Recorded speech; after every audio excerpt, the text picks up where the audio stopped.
सम्माननीय प्रधानाचार्य, अध्यापक वर्ग और मेरे प्रिय छात्रों, आज हिंदी दिन की आप सभी को सबसे पहले ढेर सारी शुभकामनाएं। सौंधी सी सुगंध मीठी सी भाषा, सौंधी सी सुगंध मीठी सी भाषा, गर्व से कहो हिंदी है मेरी भाषा, गर्व से कहो हिंदी है मेरी भाषा।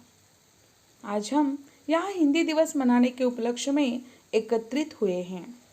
हिंदी दिवस प्रतिवर्ष 14 सितंबर को मनाया जाता है। भारत देश में अनेकता में एकता लाने वाला देश है।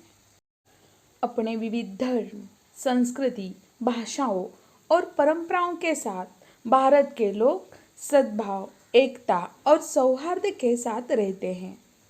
भारत में बोली जाने वाली विभिन्न भाषाओं में हिंदी सबसे अधिक उपयोग की जाने वाली भाषा है। पूरी दुनिया में हिंदी भाषा सबसे अधिक बोली जाने वाली चौथी भाषा है। वर्ष 1949 में हिंदी को हमारे देश में सर्वोच्च दर्जा प्राप्त हुआ।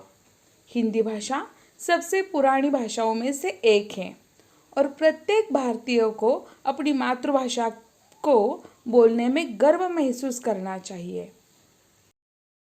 हिंदी दिवस पूरे भारत में बहुत उत्साह और गर्व से मनाया जाता है। शिक्षण संस्थाओं से लेकर सरकारी दफ्तरों तक सभी हमारी राष्ट्रभाषा को सम्मान देते हैं। हिंदी मेरा ईमान है, हिंदी मेरा ईमान है, हिंदी मेरी पहचान है, हिंदी मेरा ईमान है, हिंदी मेरी पहचान है। हिंदी हमारी राष्ट्रभाषा, सर्वप्रथम उसका सम्मान है। हिंदी हमारी राष्ट्रभाषा, सर्वप्रथम इसका सम्मान है।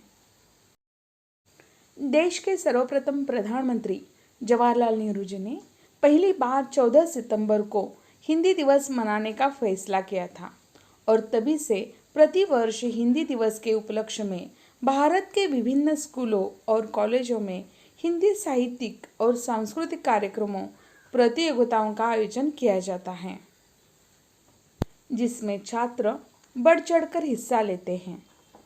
लेकिन आजकल हिंदी भाषा का महत्व कम हो रहा है। तो आइए आज हिंदी दिवस के शुभ अवसर पर हम सब एक शपथ लेते हैं।